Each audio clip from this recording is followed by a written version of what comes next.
देखिए, हर भ्रष्टाचारी पकड़े जाने के बाद ऐसे ही बातें करता है। इस देश में बहुत सारे लोग हैं जो नरेंद्र मोदी सरकार के सामने वो बहुत सारी ऐसी बातें बोलते हैं जो आपत्तिजनक होती हैं, बहुत सारे उनके एक्शन होते हैं जो आपत्तिजनक होते हैं, फिर भी वो भ्रष्टाचार के रास्ते पे नहीं होते हैं। इसलिए लोकतंत्र में उनको हर एक्शन लेने का अधिकार है। लेकिन इस राजनीति में चाहे वो कविता जी हो, मनीष सिसोदिया जी हो, या फिर मनोज तिवारी ही क्यों न हो, अब भ्रष्टाचार पे जीरो टॉलरेंस है और जो भ्रष्टाचार करेगा वो भरेगा। जिसके खिलाफ साक्ष्य होंगे उसको कोई भी नहीं बचा सकता। ये जीरो टॉलरेंस है भ्रष्टाचार पर, और मुझे लगता है देश के लोग इस प्रक्रिया से बहुत खुश है कि जो भी भ्रष्ट है उस पर अंकुश लग रहा है और अब इस देश में भ्रष्टाचार की कोई जगह नहीं है। आने वाले समय में जो लोग हैं वो चेत जाएं, वरना उनकी जगह वहीं होगी जहां सभी भ्रष्टाचारियों की होती है।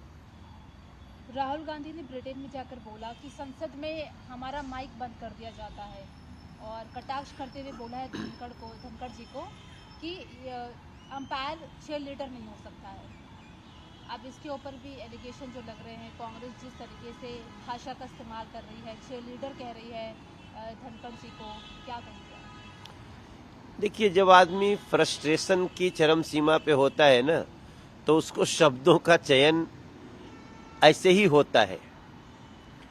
हमारा मानना है ऐसे शब्दों का चयन करना ये कांग्रेस के लोगों का और राहुल गांधी जी का परिचय है। यहाँ पर तो अगर आप रिकॉर्ड उठा के देख लीजिए तो उनकी एक एक सत्र में जीरो प्रेजेंस होती है, संसद के सत्र में। तो जब आप संसद आओगे नहीं तो बोलोगे कब? और जब आप संसद में बोलते हैं तो हम सब घंटों घंटों सुनते हैं राहुल गांधी जी को।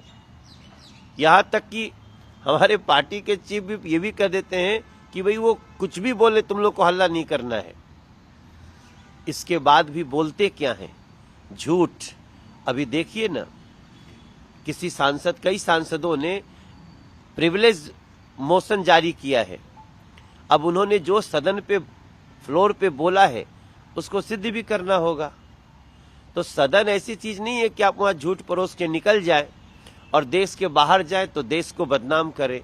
मैं समझता हूं राहुल गांधी जी सत्ता से हटने के बाद जिस फ्रस्ट्रेशन की चरम सीमा पे हैं, उसमें उनसे यही अपेक्षा किया जा सकता है।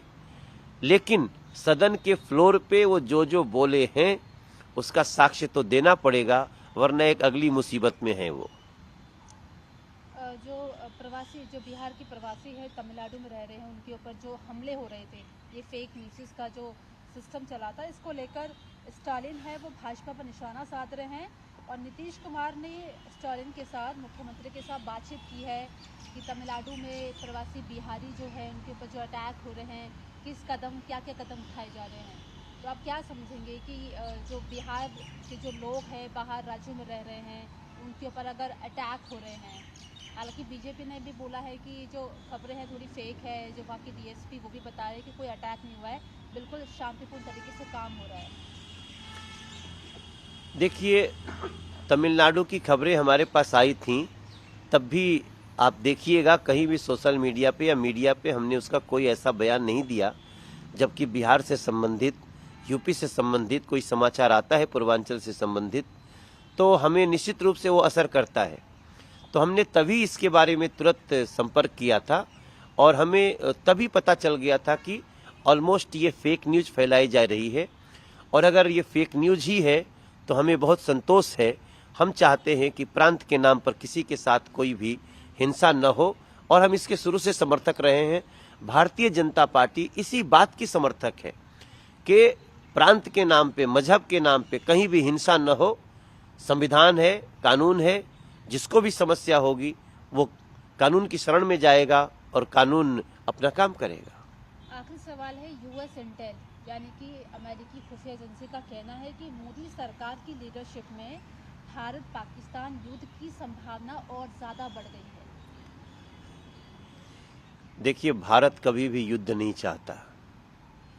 हमारे देश के यशस्वी प्रधानमंत्री जी ने अंतर्राष्ट्रीय फोरम पे भी ये बात कही है, जब दुनिया के बहुत सारे देश युद्ध में झोंके हुए हैं खुद को, भारत ने कहा ये युद्ध का समय नहीं है। नरेंद्र मोदी जी ने स्पष्ट दुनिया को कहा ये युद्ध का समय नहीं है। यहाँ तक कि कोविड काल में हमने 150 देशों को अनाज और दवाइयाँ दी हैं, वैक्सीन दी हैं। उस भारत के प्रति अगर कोई इस प्रकार की बात कहता है तो वो शायद भारत को नहीं जानता।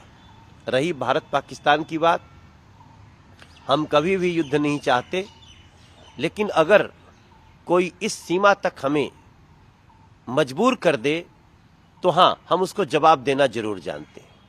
नमस्कार, मैं हूं मानक गुप्ता। अगर आपको हमारा ये वीडियो पसंद आया हो तो इसे लाइक और शेयर जरूर करें, और हाँ, हमें सब्सक्राइब और फॉलो करना ना भूलें ताकि आप देश और दुनिया की कोई खबर मिस ना करें। तो जुड़े रहिए हमारे साथ और देखते रहिए न्यूज़ 24।